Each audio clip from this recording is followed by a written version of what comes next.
UP विधानसभा चुनाव नजदीक आ गईल बा। गांव से लेके शहर ले लोग का बतियावता। आई भोजपुरी में एगो मनहरण घनाक्षरी सुनी। यूपी के चुनावा में शहर या गौवा में, यूपी के चुनावा में शहर या गौवा में, चौक चौराहा पर लोग बतियावेला। यूपी के चुनावा में शहर या गौवा में, यूपी के चुनावा में शहर या गौवा में, चौक चौराहा पर लोग बतियावेला।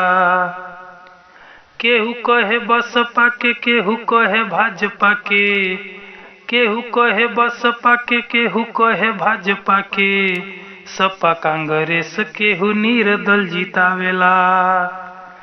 अपने में लड़ी जाले मारा मारी करी जाले, अपने में लड़ी जाले मारा मारी करी जाले, फूटेला कपार जब थानेदार आवेला।